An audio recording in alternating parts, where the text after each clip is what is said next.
ಬೆಂಗಳೂರು ನಗರದ freedom park ಬಳಿ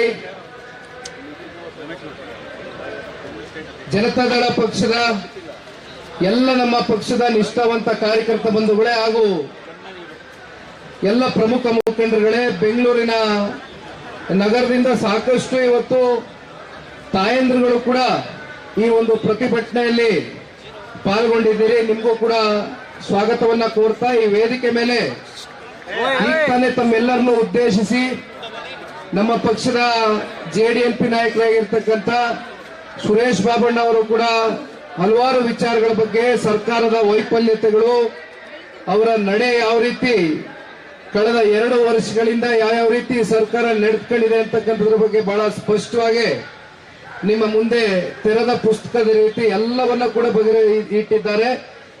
ಅದೇ ರೀತಿ ಇವತ್ತು ಎಲ್ಲ ನಮ್ಮ ಬಹುತೇಕ ಶಾಸಕರು ಇಂದಿನಿಂದ ಸದನ ಏನು ಪ್ರಾರಂಭ ಆಗಿದೆ, ಸದನ ಬಹುಶಃ ಇನ್ನು ಸಂತಾಪ ಸೂಚನೆ ಮಾಡತಕ್ಕಂಥ ಒಂದು ಕಾರ್ಯಕ್ರಮ ಬಹುಶಃ ಪ್ರಾರಂಭ ಆಗಿದೆ. ಆದರೂ ಕೂಡ ಸಮಯವನ್ನ ನಿಗದಿ ಮಾಡಿ ಮೀಸಲಿಟ್ಟು ಇವತ್ತು ರಾಜ್ಯದ ಜನತೆಯ ಪರವಾಗಿ ಒಂದು ಧ್ವನಿ ಎತ್ತಕ್ಕಂಥದ್ದಕ್ಕೆ ಎಲ್ಲ ನಮ್ಮ ಗೌರವಾನ್ವಿತ ಹಿರಿಯ ಶಾಸಕ ಮಿತ್ರರು ಇವತ್ತು ಸಮಯವನ್ನ ನಿಗದಿ ಮಾಡಿ ಬಂದು ಈ ಒಂದು ಪ್ರತಿಭಟನೆಯಲ್ಲಿ ಏನು ಪಾಲ್ಗೊಂಡಿದ್ದಾರೆ. ಕಳೆದ 2 ವರ್ಷಗಳಾಯಿತು ಇವತ್ತು ಕಾಂಗ್ರೆಸ್ನ ಪಕ್ಷ ಆಡಳಿತಕ್ಕೆ ಬಂದು. ನಮ್ಮ ಮುಂದೆ ಇರ್ತಕ್ಕಂಥದ್ದು ಪ್ರಮುಖವಾದಂತ ಪ್ರಶ್ನೆ, ಪ್ರಮುಖವಾದಂತ ಅಂಶ ಇವತ್ತು ಈ ಪ್ರತಿಭಟನೆ ಆಗ್ಲಿ ಹೋರಾಟವನ್ನಾಗ್ಲಿ ಕೈಗೆ ಎತ್ಕೊಂಡಿರ್ತಕ್ಕಂಥದ್ದು, ಕೊರೆ ಕಟ್ಟಿರ್ತಕ್ಕಂಥದ್ದು ಬೇರೆ ಇನ್ನೇನು ಅಲ್ಲ. 2 ವರ್ಷದ ಹಿಂದೆ ನಡೆದಂತ ಸಾರ್ವತ್ರಿಕ ಚುನಾವಣೆ ಸಂದರ್ಭದಲ್ಲಿ ಇದೇ ಕಾಂಗ್ರೆಸ್ನ ಪಕ್ಷ ಒಂದು ಕಮಿಟ್ಮೆಂಟ್ ಅನ್ನ ಕೊಟ್ಟರು, ಒಂದು ಮಾತನ್ನ ಕೊಟ್ಟರು. 5 ಗ್ಯಾರಂಟಿಗಳನ್ನ ರಾಜ್ಯದ ಜನತೆಗೆ ಸಂಪೂರ್ಣಗೊಳಿಸ್ತೇವೆ, ನಮಗೆ ಒಂದು ಅವಕಾಶ ಕೊಡಿ ಅಂತಕ್ಕಂಥದ್ದನ್ನ ಸ್ವತಃ ಕಾಂಗ್ರೆಸ್ನ ನಾಯಕರುಗಳು ಕಳೆದ ಸಾರ್ವತ್ರಿಕ ಚುನಾವಣೆಯಲ್ಲಿ ಹೇಳಿದಂಥದ್ದು. ನಾವು ಒಂದು ಪ್ರಶ್ನೆಯನ್ನೇ ಇವತ್ತು ಕೇಳಬೇಕಾಗಿದೆ. ನಮ್ಮ ರಾಜ್ಯದ ಗೌರವಾನ್ವಿತ ಮುಖ್ಯಮಂತ್ರಿಗಳು ಸಿದ್ದರಾಮಣ್ಣ ಅವರೇ, ಮತ್ತೆ ರಾಜ್ಯದ ಮತ್ತೊಬ್ಬರು ಉಪಮುಖ್ಯಮಂತ್ರಿಗಳು ಡಿ.ಕೆ. ಶಿವಕುಮಾರ್ ಅವರೇ ಹಾಗೂ ಸಂಪೂರ್ಣ ಸಚಿವ ಸಂಪುಟಕ್ಕೆ ಇವತ್ತು ರಾಜ್ಯದ ಜನತೆ ರಾಜ್ಯದ ಉದ್ದಗಲಕ್ಕೂ ಕೂಡ ಒಂದು ಪ್ರಶ್ನೆ ಕೇಳ್ತಾ ಇದ್ದಾರೆ. ಅದರಲ್ಲೂ ಏನಿವತ್ತು ನಿಮ್ಮ 5 ಗ್ಯಾರಂಟಿಗಳಿಗೆ 52,000 ಕೋಟಿ ವರ್ಷಕ್ಕೆ ಹಣವನ್ನ ಹೊಂದಿಸಬೇಕಾಗಿರ್ತಕ್ಕಂಥದ್ದು ಎಲ್ಲವೂ ಕೂಡ ನಿಮಗೆ ಗೊತ್ತಿತ್ತು ಚುನಾವಣೆ ಪೂರ್ವದಲ್ಲಿ. ಆದ್ರೆ ತಾವೇನು ತಮ್ಮ ಪ್ರಣಾಳಿಕೆಯಲ್ಲಿ ಗಂಟಾಘೋಷವಾಗಿ ಹೇಳಿದ್ರಿ 5 ಗ್ಯಾರಂಟಿಗಳನ್ನ ಪೂರೈಸ್ತೀವಿ ಅಂತ. ರಾಜ್ಯದ ಜನ ಕೇಳಲಿಲ್ಲ. ಹೇಳದಂತವ್ರು ನೀವು. ಪ್ರತಿ ತಿಂಗಳು 2,000 ರೂಪಾಯಿ ಗೃಹಲಕ್ಷ್ಮಿ ಯೋಜನೆ ಇರ್ಬೋದು, ಅದೇ ರೀತಿ ಇವತ್ತು ಯುವಕರಿಗೆ ಯುವನಿಧಿ ಅಂತಕ್ಕಂಥ ಸ್ಕೀಮ್ ಮೂಲಕ ದುಡ್ಡು ಕೊಡ್ತೀವಿ ಅಂತ ಹೇಳಿದ್ರಿ. ಗೃಹ ಜ್ಯೋತಿ ಕಾರ್ಯಕ್ರಮ ಕೊಟ್ರಿ, ಮಾತನ್ನ ಕೊಟ್ರಿ, ಕಾರ್ಯಕ್ರಮ ಕೊಟ್ಟಿಲ್ಲ. ಈ ರೀತಿ ಅನೇಕ ವಿಚಾರಗಳ ಬಗ್ಗೆ ಪ್ರಸ್ತಾವನೆಯನ್ನು ಮಾಡಿದ್ದೀರಿ. ಆದ್ರೆ ಒಂದು, ತಾವು ಮಾತು ಕೊಡಬೇಕಾದ್ರೆ ಎಷ್ಟು ಹೊರೆ ಬೀಳುತ್ತೆ ವರ್ಷಕ್ಕೆ, ಈ ಹಣಕಾಸನ್ನ ಎಲ್ಲಿಂದ ನಾವು ಹೊಂದಿಸಬಹುದು ಅಂತಕ್ಕಂಥ ಪರಿಜ್ಞಾನ ತಮಗಿರ್ಲಿಲ್ವೇ? ನಿನ್ನೆ ದಿನ ಓದ್ತಾ ಇದ್ವಿ ಪತ್ರಿಕೆಯಲ್ಲಿ, ಹಿಮಾಚಲ ಪ್ರದೇಶದಲ್ಲಿ ಕಾಂಗ್ರೆಸ್ನ ಸರ್ಕಾರ ಇದೆ. ಕಾಂಗ್ರೆಸ್ನ ಸರ್ಕಾರ ಹಿಮಾಚಲ ಪ್ರದೇಶದಲ್ಲಿ ಕರ್ನಾಟಕ ರಾಜ್ಯಕ್ಕೂ ಮೀರಿ ಒಂದ್ ಹೆಜ್ಜೆ ಮುಂದೋಗಿ ದಿವಾಳಿ ಎದ್ದೋಗಿದೆ. ಹತ್ತತ್ರ ಕಾಂಗ್ರೆಸ್ನ ಸರ್ಕಾರ ಹಿಮಾಚಲ ಪ್ರದೇಶದಲ್ಲಿ ಬಂದ ನಂತರ 40,000 ಕೋಟಿ ಸಾಲ ಮಾಡಿದ್ದಾರೆ. ತೆಲಂಗಾಣದಲ್ಲೋದೇ ಎಲ್ಲ ಕಡೆ ಇವತ್ತು ಗ್ಯಾರಂಟಿ ಸ್ಕೀಮ್ಸ್ ಬಗ್ಗೆ ಚರ್ಚೆ ಮಾಡ್ತಾರೆ. ನಿಮಗೆ ಬೇಕಾಗಿರ್ತಕ್ಕಂಥದ್ದು ಎಷ್ಟು? ಗೃಹಲಕ್ಷ್ಮಿ ಯೋಜನೆಗೆ 24,000 ಕೋಟಿ, ತಿಂಗಳಿಗೆ 2,000 ಕೋಟಿಯಷ್ಟು ನೀವು ಹಣವನ್ನು ಹೊಂದಿಸಬೇಕಾಗಿದೆ. ಎಂಪಿ ಚುನಾವಣೆ ಬಂತು. ಎಂಪಿ ಚುನಾವಣೆ ಸಮೀಪದಲ್ಲಿ ಇಲ್ಲೇ ನಮ್ಮ ಮಾಗಡಿ ವಿಧಾನಸಭಾ ಕ್ಷೇತ್ರದ ನಿಕಟಪೂರ್ವ ಶಾಸಕರು ಮಂಜಣ್ಣವರು ಬಂದಿದ್ದಾರೆ. ಅವ್ರನ್ನ ಕೇಳಿ ಸ್ವತಃ ಅವ್ರ ತಾಲೂಕಲ್ಲೇ ಏನು ಮಾಗಡಿ ವಿಧಾನಸಭಾ ಕ್ಷೇತ್ರದ ಇಂದಿನ ಶಾಸಕರಿದ್ದಾರೆ, ಎಂಪಿ ಚುನಾವಣೆ ಸಂದರ್ಭದಲ್ಲಿ ಒಂದು ಸಭೆಯನ್ನ ಮಾಡ್ತಾರೆ, ಒಂದು ಸಮಾವೇಶ ಮಾಡ್ತಾರೆ. ಆ ಸಮಾವೇಶದಲ್ಲಿ ನೇರವಾಗಿ ನಾಡಿನ ಹೆಣ್ಣು ಮಕ್ಕಳಿಗೆ ಧಮಕಿ ಹಾಕ್ತಾರೆ. ಬೆಂಗಳೂರು ಗ್ರಾಮಾಂತರದ ಅಂದಿನ ಚುನಾವಣೆ ಸಂದರ್ಭದಲ್ಲಿ ಉಪಮುಖ್ಯಮಂತ್ರಿಗಳ ಸಹೋದರರೇ ನಿಂತ್ಕೊಂಡಿದ್ರು. ನೀವೇನಾದ್ರೂ ಅವ್ರಿಗೆ ಮತ ನೀಡಲಿಲ್ಲ ಅಂದ್ರೆ ಸಂಪೂರ್ಣವಾಗಿ ಎಲ್ಲಾ ಗ್ಯಾರಂಟಿಗಳನ್ನ ರದ್ದು ಮಾಡ್ತೇವೆ ಅಂತಕ್ಕಂಥದ್ದನ್ನ ನೇರವಾಗಿ ಧಮಕಿ ಹಾಕ್ತಕ್ಕಂಥದ್ದನ್ನ ನಾವು ನೋಡಿದ್ದೇವೆ. ಕೇವಲ ಗೃಹಲಕ್ಷ್ಮಿ ಯೋಜನೆ MP ಚುನಾವಣೆ ಬಂತು, 6 ತಿಂಗಳು ಹಿಡಿದಿಟ್ಕೊಂಡಿದ್ರಿ. ಒಂದೇ ಸಲ ಹಾಕಿದ್ರಿ ದುಡ್ಡನ್ನ 6 ತಿಂಗಳದು. ಮತ್ತೆ ಮೊನ್ನೆ ಇಲ್ಲ ನಮ್ಮ ಕನಕಪುರದವರು, ರಾಮನಗರದವರು, ಚನ್ನಪಟ್ಟಣದವರು ಕೆಲವೊಂದಷ್ಟು ಮುಖಂಡರುಗಳು ಬಂದಿದ್ದಾರೆ. ಸಂಡೂರು, ಚನ್ನಪಟ್ಟಣ, ಶಿಗ್ಗಾವಿನಲ್ಲಿ ಉಪಚುನಾವಣೆ ನಡೀತು. ಏನಾಯ್ತು ಉಪಚುನಾವಣೆ ಸಂದರ್ಭದಲ್ಲಿ? 48 ಗಂಟೆ ಪೂರ್ವದಲ್ಲಿ ಮತ ಚಲಾಯಿಸ್ತಕ್ಕಂಥ 48 ಗಂಟೆ ಪೂರ್ವದಲ್ಲಷ್ಟೇ 3 ತಿಂಗಳದು ಹಿಡಿದಿಟ್ಟು ಒಂದೇ ಸಲ ಹೆಣ್ಮಕ್ಳು ಬ್ಯಾಂಕ್ ಖಾತೆಗಳಿಗೆ ಜಮಾ ಮಾಡಿದ್ವಿ. ಅಂದ್ರೆ ಇವತ್ತು ರಾಜ್ಯದಲ್ಲಿ ಹೆಣ್ಣು ಮಕ್ಕಳು ಒಂದು ಪ್ರಶ್ನೆ ಕೇಳ್ತಾ ಇದ್ದಾರೆ, ಅಲ್ಲ ನಮಗೆ ತಿಂಗಳ ಈ ಸರ್ಕಾರ 2,000 ರೂಪಾಯಿ ನಮ್ಮ ಖಾತೆಗಳಿಗೆ ದುಡ್ಡನ್ನ ಹಾಕ್ತೇವೆ ಅಂತಕ್ಕಂಥ ಮಾತನ್ನ ಕೊಟ್ಟಿದ್ರು. ಆದ್ರೆ ಇನ್ನೂ ಕೂಡ ನಮಗೆ ದುಡ್ಡು ಬರ್ತಾ ಇಲ್ವಲ್ಲ ಅಂತ ಪಾಪ ನಮ್ಮ ನಾಡಿನ ಹೆಣ್ಮಕ್ಳು ತುಂಬಾ ಆತಂಕದಿಂದ ನಾವೆಲ್ಲೇ ಹೋದ್ರೂ ಕೂಡ ಪ್ರಶ್ನೆ ಮಾಡ್ತಾ ಇದ್ದಾರೆ. ನಮ್ಮ ಹೆಣ್ಮಕ್ಳ ಪರವಾಗಿ ಪ್ರಶ್ನೆಯನ್ನ ಮಾಡ್ತೇವೆ. ನಮ್ಮ ಹೆಣ್ಮಕ್ಳಿಗೆ ನಾನು ಒಂದು ಮಾತು ಹೇಳಿದೆ, ತಾಯಿ, ಜಿಲ್ಲಾ ಪಂಚಾಯತಿ, ತಾಲೂಕ್ ಪಂಚಾಯತಿ ಚುನಾವಣೆ ಬರೋವರೆಗೂ ಯಾವ ಕಾರಣಕ್ಕೂ ನೀವು ಯಾವ ನಿರೀಕ್ಷೆಗಳನ್ನು ಇಟ್ಕೋಬೇಡಿ.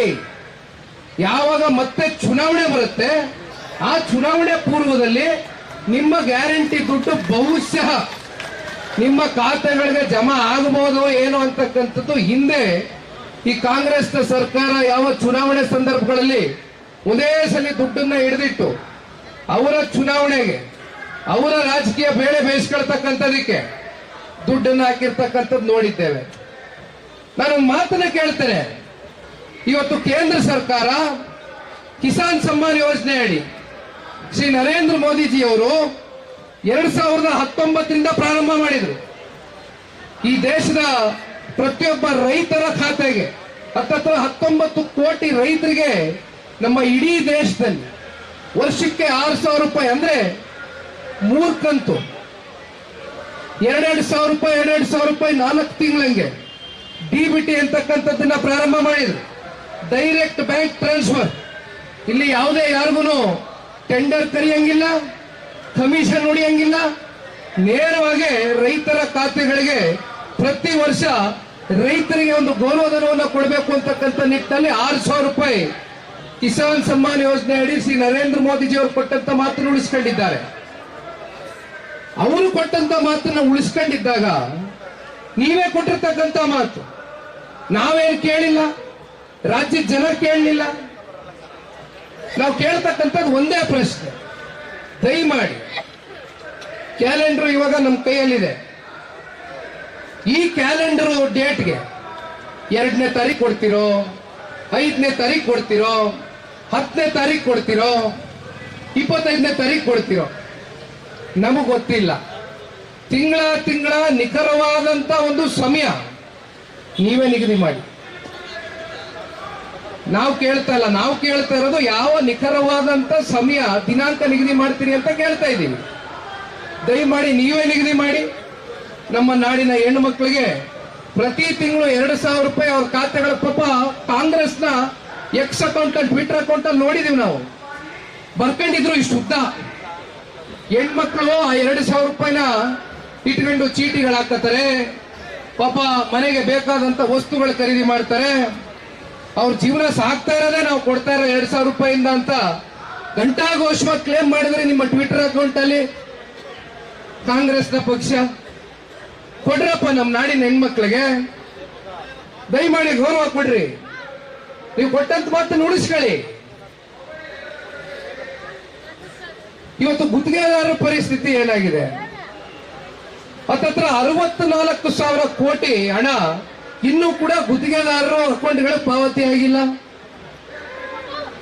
ಮನೆ ಮಾರಾಟಕ್ಕೆ ಇಟ್ಟಿದ್ದಾರೆ, ಸೂಸೈಡ್ ಮಾಡ್ಕೊಳ್ತಕ್ಕಂಥ ಒಂದು ಪರಿಸ್ಥಿತಿಗೆ ದೂಡಿದ್ದೀರಿ. ಇದೇ ನಿಮ್ಮ ಕೇಂದ್ರದ ಮಹಾನ್ ನಾಯಕರು ಗಾಂಧಿ ಕುಟುಂಬದ ಕುಡಿ ರಾಹುಲ್ ಗಾಂಧಿ ಅವರೇ 40 ಜೋಡ ಯಾತ್ರೆ ಮಾಡಿದ್ರಿ.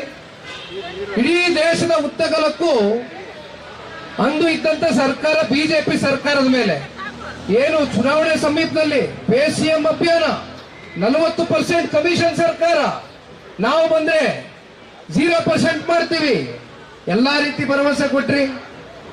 ಇದೇ ರಾಹುಲ್ ಗಾಂಧಿ ಅವರು ಇಡೀ ಭಾರತ್ ಜೋಡೋ ಯಾತ್ರೆನಲ್ಲಿ ಕರ್ನಾಟಕ ರಾಜ್ಯ ಸರ್ಕಾರ ಅಂದಿದ್ದಂತ ನಮ್ಮ ಮಿತ್ರ ಪಕ್ಷವಾಗಿರ್ತಕ್ಕಂಥ ಬಿಜೆಪಿಯ ವಿರುದ್ಧವಾಗಿ ಏನೆಲ್ಲ ಮಾತಾಡಿದ್ರು.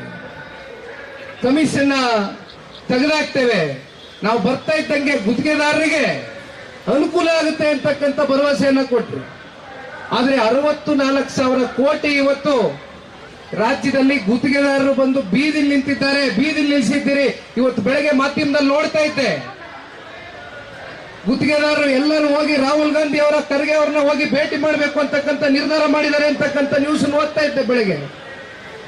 ಏನು ಪ್ರಯೋಜನ ಇಲ್ಲ.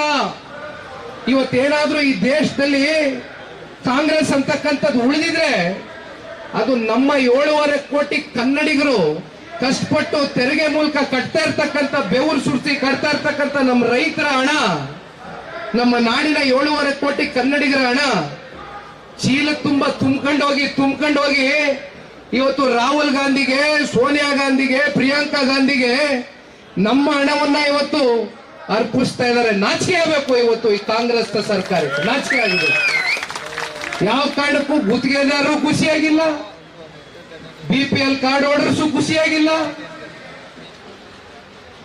ರೈತರನ್ನಂತೂ ಲೆಕ್ಕಕ್ಕೆ ಇಟ್ಟಿಲ್ಲ. ಇವತ್ತು ರೈತರನ್ನಂತೂ ಲೆಕ್ಕಕ್ಕೆ ಇಟ್ಟಿಲ್ಲ. ಹೋಗ್ಲಿ, ಕನಿಷ್ಠ ಪಕ್ಷ ಇವತ್ತು ಲಾ ಅಂಡ್ ಆರ್ಡರ್ ಎಲ್ಲಿಗೆ ಬಂದು ನಿಂತಿದೆ? ಕಾನೂನು ಸುವ್ಯವಸ್ಥೆ ಅಂತಕ್ಕಂಥದ್ದು ಮೊನ್ನೆ ದಿನ ಮೈಸೂರಿನ ಉದಯಗಿರಿಯ ಒಂದು ಇನ್ಸಿಡೆಂಟ್ ಪೂರ್ವ ಆಯೋಜಿತ. ಇಲ್ಲಿ ಬಹಳ ಜನ ಪೊಲೀಸ್ ಅಧಿಕಾರಿಗಳು ನಿಂತಿದ್ದೀರಣ, ನಿಮ್ ಬಗ್ಗೆ ನಮಗೆ ಗೌರವ ಇದೆ. ಕಾನೂನನ್ನ ರಕ್ಷಣೆ ಮಾಡತಕ್ಕಂಥ ಪೊಲೀಸ್ ಅಧಿಕಾರಿಗಳ, ಪ್ರಮುಖ ಪೊಲೀಸ್ ಅಧಿಕಾರಿಯ ಕಾರ್ ಮೇಲೆ ಕೆಲವೊಂದಷ್ಟು ಸಮುದಾಯದ ಒಂದು ವರ್ಗದ ಗೂಂಡಗಳು ಪೂರ್ವ ನಿಯೋಜಿತ ಕಲ್ಲುಗಳನ್ನ ಇಟ್ಕೊಂಡು ಆ ಕಾರಿಗೆ ಕಲ್ಲನ್ನ ಎಸಿತಕ್ಕಂಥದ್ದು ನೋಡ್ತೀವಿ ಅಂತಕ್ಕಂಥದ್ದಾದ್ರೆ ಇವತ್ತು ಕಾನೂನು ಸುವ್ಯವಸ್ಥೆ ಎಲ್ಲಿಗೆ ಬಂದು ನಿಂತಿದೆ? ಹೋಗಿದ್ದೆ ಮೊನ್ನೆ ಭದ್ರಾವತಿಗೆ, ಕಾಂಗ್ರೆಸ್ನ ಶಾಸಕರ ಸುಪುತ್ರರ ಒಂದು ದಬ್ಬಾಳಿಕೆ, ದೌರ್ಜನ್ಯ, ಒಂದು ಮಹಿಳೆ ಅಧಿಕಾರಿಗೆ ಅವರು ಮಾತನಾಡಿರ್ತಕ್ಕಂಥ ಮಾತುಗಳು ನಿಜಕ್ಕೂ ಕೂಡ ಒಬ್ಬ ನಾಗರಿಕನಾಗಿ ಇವತ್ತು ವೇದಿಕೆ ಮೇಲೆ ನಿಂತು ಮಾಧ್ಯಮದ ಮುಂದೆ ಮಾತನಾಡ್ತಕ್ಕಂಥ ಮಾತುಗಳೆಲ್ಲ. ಆದ್ರೂ ಮಾಧ್ಯಮಕ್ಕೆ ನಾನು ಧನ್ಯವಾದ ಹೇಳಬೇಕು, ಅಭಿನಂದನೆ ಹೇಳಬೇಕು. ಇಡೀ ರಾಜ್ಯದ ಗಮನ ಸೆಳೆದ್ರಿ. ಏನಾಯ್ತು?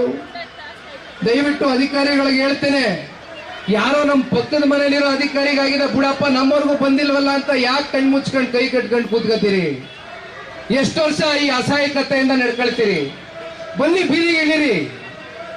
ನಿಮ್ಮ ಜೊತೆ ಜನತಾದಳ ಪಕ್ಷ ಇದೆ. ಅಧಿಕಾರಿಗಳಿಗೆ ಹೇಳ್ತಾ ಇದ್ದೀನಿ, ಇವತ್ತು ನಿಮ್ ಸ್ನೇಹಿತರಿಗಾಗಿದೆ, ನಿಮ್ ಸಹಪಾಠಿಗಾಗಿದೆ, ನಾಳೆ ನಿಮ್ಗಾಗ್ತದೆ. ಯಾಕೆ ಇಂಥ ಪರಿಸ್ಥಿತಿಯಲ್ಲಿ ತಾವೆಲ್ಲರೂ ಇಂಥ ಪರಿಸ್ಥಿತಿ ಒಪ್ಕೊಂಡು ಅನುಗುಣವಾಗಿ ಯಾಕೆ ಹೆಜ್ಜೆ ಹಾಕ್ತಾ ಇದ್ದೀರಿ? ಪರಿಶಿಷ್ಟ ಜಾತಿ, ಪರಿಶಿಷ್ಟ ಪಂಗಡವನ್ನ ಕಾಪಾಡ್ತಕ್ಕಂಥದ್ದು ಈ ದೇಶದಲ್ಲಿ ಯಾರಾದ್ರೂ ಇದ್ರೆ ಅದು ಕಾಂಗ್ರೆಸ್ ಮಾತ್ರ ಅಂತಕ್ಕಂಥದ್ದು ಮಾತನಾಡ್ತೀವಿ. SCPT SP ಹಣದ ಬಗ್ಗೆ ಬಹುಶಃ ನಾವು ಕಳೆದ ಪಾದಯಾತ್ರೆಯಲ್ಲೇ ಚರ್ಚೆ ಮಾಡಿದೀವಿ. ಅಕ್ಕಪಕ್ಕ ರಾಜ್ಯದ ಚುನಾವಣೆಗಳು ನಡೆಸ್ತಕ್ಕಂಥದಕ್ಕೆ ನಮ್ಮ SCPT SP ಹಣ ದುರ್ಬಳಕೆ ಆಗ್ತಕ್ಕಂಥದ್ದು ಅಷ್ಟೇ ಅಲ್ಲ, ಇತ್ತೀಚೆಗೆ 6 ನಿಗಮಗಳ ಪರಿಶಿಷ್ಟ ಜಾತಿ, ಪರಿಶಿಷ್ಟ ಪಂಗಡಕ್ಕೆ ವರ್ಷಕ್ಕೆ 355 ಕೋಟಿ ರೂಪಾಯಿಯಷ್ಟು ಹಣವನ್ನ ಇಟ್ಟಿರ್ತಕ್ಕಂಥ ದುಡ್ಡು ಕೇವಲ 89 ಕೋಟಿ ಮಾತ್ರ ಉಪಯೋಗ ಆಗಿದೆ. ಮಿಕ್ಕಿದ ಹಣ ಎಲ್ಲೋಯ್ತು ಅಂದ್ರೆ ಹೇಳ್ತಾರೆ ಪಾಪ ಹಿಂದಿನ ಸಂಪುಟದಲ್ಲಿ ಇರ್ತಕ್ಕಂಥ ಮಂತ್ರಿಗಳು, ನಾವೇನ್ ಮನೆಗೆ ಎತ್ಕೊಂಡು ಹೋಗಿದೀವೇನ್ರಿ, ಎಲ್ಲ ಕೊಟ್ಟಿರ್ತೀವಿ ಕಣ್ರಿ, ಸರ್ಕಾರದ ಗ್ಯಾರಂಟಿಗಳು ಕೊಟ್ಟಿರ್ತೀವಿ, ಇನ್ನೊಂದ್ ಕಡೆ ಕೊಟ್ಟಿರ್ತೀವಿ. ಹಾಗಾದ್ರೆ ಪರಿಶಿಷ್ಟ ಜಾತಿ, ಪರಿಶಿಷ್ಟ ಪಂಗಡ ನಿಮ್ಗೆ ಕೇವಲ ಚುನಾವಣೆ ಸಂದರ್ಭಕ್ಕೆ ಮಾತ್ರ ಸೀಮಿತವಾ? ಆ ನಿಗಮದಲ್ಲಿ ಇದ್ದಂತ ಹಣ ಏನಾಯ್ತು? ಯಾವ ಗ್ಯಾರಂಟಿ ಕೊಟ್ಟಿದ್ದೀರಿ? ಎಲ್ಲಿ ಗ್ಯಾರಂಟಿ ತಲುಪಿದೆ? ಇಂಥ ಪರಿಸ್ಥಿತಿಯಲ್ಲಿ ನಾನು ಕೇಳ್ತಕ್ಕಂಥದ್ದು ಇಶ್ಯೂ ನಾನು ಡೈವರ್ಟ್ ಮಾಡ್ಲಿಕ್ಕೆ ರೆಡಿ ಇಲ್ಲ. ಸಾಕಷ್ಟು ವೈಫಲ್ಯತೆಗಳು, ಭ್ರಷ್ಟಾಚಾರ, ಹಗರಣಗಳು ಕಳೆದ 2 ವರ್ಷದಲ್ಲಿ ಪ್ರತಿನಿತ್ಯ ನಮ್ಮ ಕಣ್ಮುಂದೆ ಇದೆ. ಹೋರಾಟ ಮಾಡಲಿಕ್ಕೆ ಪ್ರತಿನಿತ್ಯ ಹೊಸ ಹೊಸ ಇಶ್ಯೂ ಇದೆ. ನಾನು ಕೊನೆಯದಾಗಿ ಒಂದು ಮಾತನ್ನ ಹೇಳ್ತೇನೆ, ಇಶ್ಯೂ ಡೈವರ್ಟ್ ಆಗ್ತಕ್ಕಂಥದ್ದು ಬೇಡ. ದಯಮಾಡಿ ನಮ್ಮ ಪೊಲೀಸ್ ಅಧಿಕಾರಿಗಳಿಗೆ ಮನವಿ ಮಾಡ್ತೇನೆ, ಇವತ್ತು ಈ ರಾಜ್ಯದ ಹೆಣ್ಣು ಮಕ್ಕಳ ಪರವಾಗಿ ನಾವು ಧ್ವನಿಯನ್ನ ಎತ್ತಬೇಕಾಗಿದೆ, ನ್ಯಾಯವನ್ನ ಕೊಡಿಸಬೇಕಾಗಿದೆ. ಆ ನಿಟ್ಟಿನಲ್ಲಿ ಇವತ್ತು ರಾಜ್ಯದ ಮುಖ್ಯಮಂತ್ರಿಗಳಿಗೆ ನಾವು ಭೇಟಿ ಮಾಡಿ ಏನು ಕ್ಯಾಲೆಂಡರ್ಗಳನ್ನ ನಮ್ಮ ಎಲ್ಲ ಪಕ್ಷದ ಮುಖಂಡರುಗಳು, ನಾಯಕರು ತಗೊಂಡ್ಬಂದಿದ್ದಾರೆ, ಆ ಕ್ಯಾಲೆಂಡರ್ ಡೇಟ್ ದಯಮಾಡಿ ಅವ್ರ ಕಡೆಯಿಂದಲೇ ನಮಗೆ ಯಾವ ದಿನಾಂಕ ನಾವು ಈ ತಿಂಗಳಿಗೆ ಬಂದು ಖಾತೆಗಳಿಗೆ ಜಮಾ ಮಾಡ್ತೀವಿ ಗ್ಯಾರಂಟಿಗಳ ದುಡ್ಡು ಅಂತಕ್ಕಂಥದ್ದು ಮಾತು ಕೊಡ್ತಕ್ಕಂಥದಕ್ಕೆ ಇವತ್ತು ನಾವು ಮುಖ್ಯಮಂತ್ರಿಗಳನ್ನ ಭೇಟಿ ಮಾಡಲೇಬೇಕು ಅಂತಕ್ಕಂಥ ದೃಢ ತೀರ್ಮಾನವನ್ನ ಮಾಡಿದ್ದೇವೆ. ದಯಮಾಡಿ ಪೊಲೀಸರು ಕೂಡ ನಮಗೆ ಸಹಕಾರ ಕೊಡಬೇಕು ಅಂತಕ್ಕಂಥದ್ದು ಈ ಸಂದರ್ಭದಲ್ಲಿ ಕೇಳ್ತಾ ಕೊನೆಯದಾಗಿ ಹೇಳ್ತೇನೆ, ಇವತ್ತೇನು ಬೆಂಗಳೂರು ನಗರದಲ್ಲಿ ಫ್ರೀಡಂ ಪಾರ್ಕ್ ನಲ್ಲಿ ಒಂದು ಪ್ರತಿಭಟನೆಯಲ್ಲಿ ತಾವೆಲ್ಲರೂ ಭಾಗಿಯಾಗಿದ್ದೀರಿ.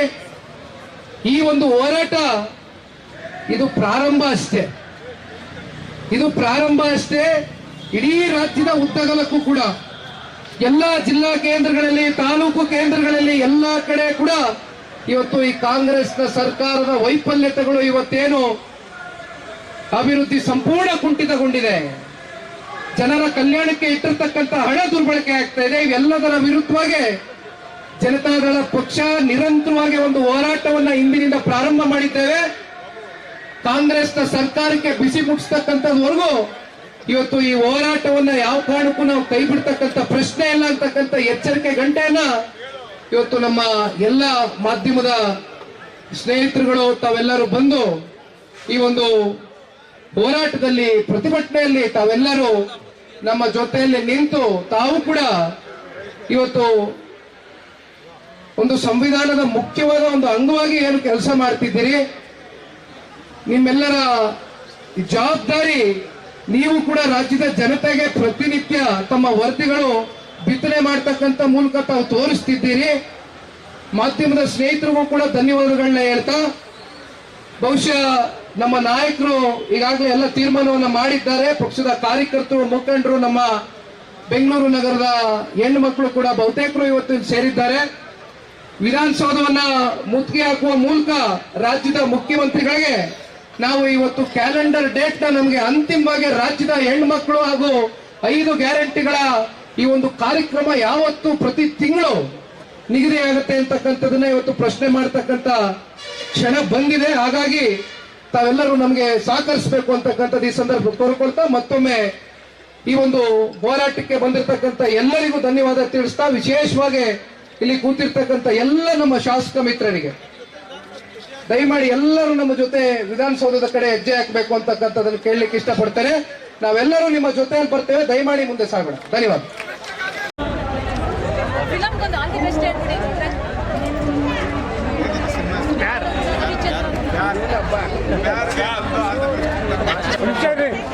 ಇವತ್ತೇನು ಭ್ರಷ್ಟ ಕಾಂಗ್ರೆಸ್ ನೇತೃತ್ವದ ರಾಜ್ಯ ಸರ್ಕಾರ ಇವತ್ತೇನು ಅಧಿಕಾರ ನಡೆಸ್ತಾ ಇದ್ದಾರೆ ರಾಜ್ಯದಲ್ಲಿ, ಅವರು ಈ ರಾಜ್ಯದಲ್ಲಿ 6.5 ಕೋಟಿ ಕನ್ನಡಿಗರಿಗೆ ಸುಳ್ಳು ಭರವಸೆಗಳನ್ನು ಕೊಟ್ಟು ಅವರು ಅಧಿಕಾರಕ್ಕೆ ಬಂದರು. ವಿಶೇಷವಾಗಿ ಈ ರಾಜ್ಯದ ಹೆಣ್ಣುಮಕ್ಕಳಿಗೆ ಏನು ಸುಳ್ಳು ಆಶ್ವಾಸನೆಗಳನ್ನ ಕೊಟ್ಟು 5 ಸ್ಕೀಮ್ಗಳನ್ನ ಕೊಟ್ಟಿದ್ರು, 5 ಗ್ಯಾರಂಟಿಗಳನ್ನ ಕೊಟ್ಟಿದ್ರು. 5 ಗ್ಯಾರಂಟಿಗಳನ್ನ ಕೊಡೋಂಥ ಸಂದರ್ಭದಲ್ಲಿ ಇದೇ ಈ KPCC ಅಧ್ಯಕ್ಷರು, ಇವತ್ತು ಮುಖ್ಯಮಂತ್ರಿಗಳಾಗಿದ್ದ ಸಿದ್ದರಾಮಣ್ಣವರು ಯಾವ ರೀತಿ ಅವರು ಭಾಷಣಗಳನ್ನ ಮಾಡ್ತಾ ಇದ್ರು ಇಡೀ ರಾಜ್ಯದಾದ್ಯಂತ ತಾವೆಲ್ಲ ನೋಡ್ತಾ ಇದ್ದೀರಿ. ಆದರೆ ಇವತ್ತು ಒಂದು ಕ್ಯಾಲೆಂಡರ್ ಈವೆಂಟ್ ಇಲ್ಲ. ಯಾವತ್ತು ಏನು ಇವತ್ತು 2,000 ರೂಪಾಯಿ ಹೆಣ್ಮಕ್ಳಿಗೆ ಏನು ಹಣವನ್ನು ಕೊಡ್ತಾ ಇದ್ದಾರೆ. ಇವತ್ತು ಹೆಣ್ಮಕ್ಳು ಅದಕ್ಕೆ ಪಾಪ ಭಾಳ ಜನ ಬರುತ್ತೆ ಹಣ ಅಂತೇಳಿ ಕಾಯ್ತಾ ಇರ್ತಾರೆ, ಯಾವುದೋ ಒಂದು ಕಷ್ಟಕ್ಕಾಗುತ್ತೆ ಅಂತೇಳಿ. ಆದರೆ ಇವತ್ತು ಈ ಕಾಂಗ್ರೆಸ್ ಸರ್ಕಾರ ಅದನ್ನು ಭ್ರಷ್ಟಾಚಾರಕ್ಕೆ ಬಳಸ್ತಾ ಇದೆ. ಅದು ಯಾವ ರೀತಿ ಅಂತಂದರೆ, ಈಗ ಯಾವುದೋ ಒಂದು ಚುನಾವಣೆ ಬರ್ತದೆ. ಈಗ ಲಾಸ್ಟ್ ಟೈಮ್ MP ಚುನಾವಣೆ ಬಂತು, ಲೋಕಸಭೆ ಚುನಾವಣೆ ಬಂದಂಥ ಸಂದರ್ಭದಲ್ಲಿ 3 ತಿಂಗಳದ್ದು ಒಟ್ಟಿಗೆ ಹಾಕಿದ್ರು. ಈಗ ಉಪಚುನಾವಣೆಗಳು ಬಂದವು, ಉಪಚುನಾವಣೆಗಳು ಬಂದಂಥ ಸಂದರ್ಭದಲ್ಲಿ 4 ತಿಂಗಳದ್ದು ಒಟ್ಟಿಗೆ ಹಣವನ್ನು ಹಾಕಿದ್ರು. ಈ ರೀತಿ ರಾಜ್ಯ ಕಾಂಗ್ರೆಸ್ ಸರ್ಕಾರ ಭಾಳ ಭ್ರಷ್ಟಾಚಾರದಲ್ಲಿ ಮುಳುಗೋಗಿದ್ದಾರೆ. ಜನರ ತೆರಿಗೆ ಹಣವನ್ನು ಇವತ್ತು ಸ್ವೇಚ್ಛಾಚಾರವಾಗಿ ಬಳಸ್ತಾ ಇದ್ದಾರೆ. ಜನರ ತೆರಿಗೆ ಹಣ ಇದು. ನೀವು ಏನು ಗ್ಯಾರಂಟಿ ಸ್ಕೀಮ್ಗಳು ಕೊಡ್ತೀರಿ, ಆಯಿತು ಕೊಡಿ, ನೀವು ಘೋಷಣೆ ಮಾಡಿದ್ದೀರಿ. ಆದರೆ ಅದಕ್ಕೆ ನಾವು ವಿರೋಧ ಪಕ್ಷಗಳು, ವಿಶೇಷವಾಗಿ JDS ಪಕ್ಷ ಬೆಂಗಳೂರು ಮಹಾನಗರದಿಂದ ನಾವು ಅವ್ರಿಗೆ ಒತ್ತಾಯ ಮಾಡ್ತಕ್ಕಂಥದ್ದು ಒಂದು ಕ್ಯಾಲೆಂಡರ್ ಈವೆಂಟು. ನೀವು 2ನೇ ತಾರೀಕು ಹಾಕ್ತಿರೋ, 5ನೇ ತಾರೀಕು ಹಾಕ್ತಿರೋ, 10ನೇ ತಾರೀಕು ಹಾಕ್ತಿರೋ, ಒಂದು ಈವೆಂಟು ಹಾಕಿ. ಆದರೆ ಬಹುತೇಕ ಸಚಿವರು ಇವತ್ತು ಯಾವ ರೀತಿ ದುರಾಂಕಾರದಿಂದ ಮಾತನಾಡ್ತಾ ಇದ್ದಾರೆ ಅಂತಂದರೆ, ಕೆಲವರು ಹೇಳ್ತಾರೆ ಏನ್ರಿ ಇದೇನು ಸಂಬಳ ಹಾಕ್ತೀವಿ ಅಂತ ಹೇಳಿದ್ದೀರಾ ಅಂತಾರೆ. ಈ ರೀತಿ ನೀವು ರಾಜ್ಯದ ಜನರ ಸುಳ್ಳು ಭರವಸೆಗಳನ್ನ ಕೊಟ್ಟು ನೀವು ಅಧಿಕಾರಕ್ಕೆ ಬಂದು ಇವತ್ತು ರಾಜ್ಯದ ಹೆಣ್ಣುಮಕ್ಕಳು ನೀವೇನು ಮಾತು ಕೊಟ್ಟಿದ್ರಿ ಅದರಂತೆ ನಡ್ಕೊಳ್ಳಿ ಅಂತಂದರೆ, ನೀವು ಅವ್ರ ಬಗ್ಗೆ ಭಾಳ ಹಗುರವಾಗಿ, ವಿಶೇಷವಾಗಿ ಹೆಣ್ಮಕ್ಳ ಬಗ್ಗೆ ಹಗುರವಾಗಿ ಮಾತನಾಡ್ತಾ ಇದ್ದೀರಿ. ಹಾಗಾಗಿ ನಿಮಗೆ ನಾಚಿಕೆ ಆಗಬೇಕು. ಹಾಗಾಗಿ ಅದಕ್ಕೋಸ್ಕರನೇ ಇವತ್ತು ನಾವು ನಮ್ಮ ರಾಜ್ಯ ಯುವ ಘಟಕದ ಅಧ್ಯಕ್ಷರಾದ ನಿಖಿಲ್ ಕುಮಾರಣ್ಣವರ ನೇತೃತ್ವದಲ್ಲಿ ಎಲ್ಲ ಶಾಸಕರು ಆದಿಯಾಗಿ ಇವತ್ತು ಭಾಳ ಬೆಂಗಳೂರು ಮಹಾನಗರದಲ್ಲಿ ಬೃಹತ್ ಪ್ರತಿಭಟನೆಗೆ ಚಾಲನೆಯನ್ನು ಕೊಟ್ಟಿದ್ದಾರೆ. ಅವರು ಮುಂದಿನ ದಿನಗಳಲ್ಲಿ ನೀವು ಕೊಟ್ಟ ಮಾತಿನಂತೆ ನಡೀಲಿಲ್ಲ ಅಂತಂದರೆ ನಾವು ಪಕ್ಷದ ವತಿಯಿಂದ ಇಡೀ ರಾಜ್ಯದಾದ್ಯಂತ ಎಲ್ಲ 31 ಜಿಲ್ಲೆಗಳಲ್ಲಿ ಸಹ ನಿರಂತರವಾಗಿ ಹೋರಾಟವನ್ನು ಮಾಡಲಿದ್ದೇವೆ. ಮಾನ್ಯ ಮುಖ್ಯಮಂತ್ರಿಗಳು, ಸಚಿವರು ಎಲ್ಲಾದರೂ ನೀವೇನಾದರೂ ಈ ರೀತಿ ಮಾತು ಕೊಟ್ಟಂತೆ ನಡೆದುಕೊಳ್ಳದೆ ಹೋದರೆ ನಾವು 100% ಸಚಿವರು ಎಲ್ಲೇ ಹೋದರೂ ಸಹ ಅವ್ರಿಗೆ ಕಪ್ಪು ಬಾವುಟವನ್ನು ಪ್ರದರ್ಶನ ಮಾಡೋಂಥ ಕೆಲಸವನ್ನು ಪಕ್ಷದ ವತಿಯಿಂದ ಮಾಡ್ತೀವಿ.